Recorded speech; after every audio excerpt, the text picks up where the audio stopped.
என்னோடய பேர் திலீபன் ராஜா. நான் உசிலம்பட்டிலேருந்து வந்திருக்கேன். மைக்கை கிட்ட படிங்க.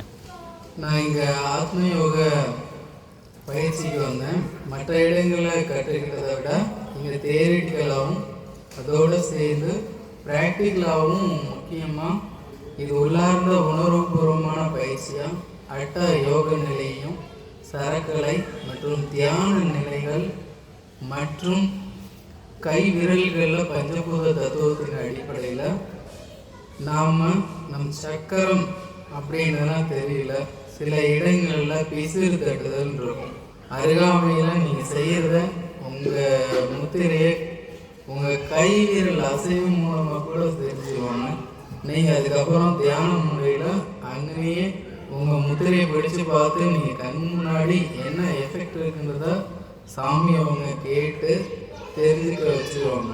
ஏன்னா அதில் நம்ம பொய் சொல்கிறதுக்கெலாம் எதுவுமே இல்லை.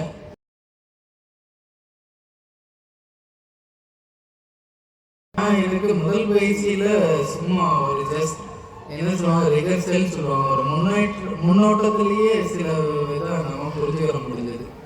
அதை மற்ற இடங்களெல்லாம் ஃப்ராக்ஷன் ஆஃப் செகண்ட்ஸில் உணர முடியாது. ஆனால் சாமிக்கிட்ட அந்த ஃப்ராக்ஷன் ஆஃப் செகண்ட்ஸில் நம்ம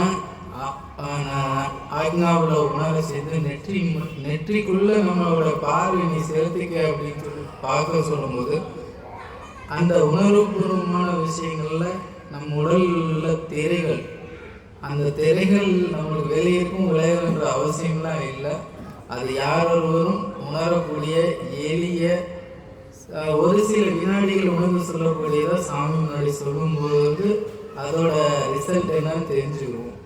நான் பல இடங்களுக்கு போயிருக்கேன். இந்த மாதிரியான இயற்கையான முறைகளில் அதை உடலில் அப்ரோச் பண்ணி நம்மகிட்ட ஃபீட்பேக்கை கரண்ட் டைமில் கேட்டு அதை அப்ரோச் பண்ணி இது உண்மை இல்லை அப்படிங்கிறத உணர முடியாத அளவு தான் இருக்கும்.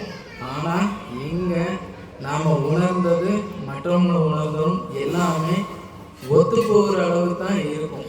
அதனால் இதில் எந்தவித ஏமாற்றமும் இல்லை.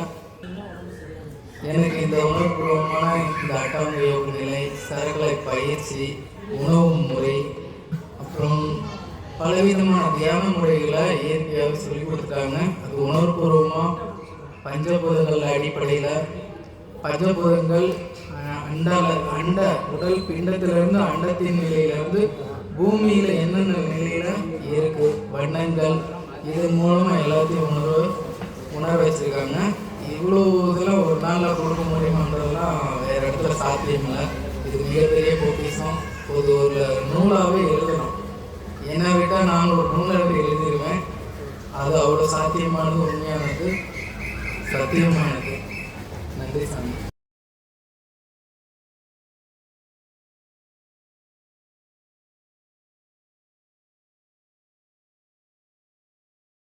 वीडियोस बनाने हैं, फिल्मोरा है ना।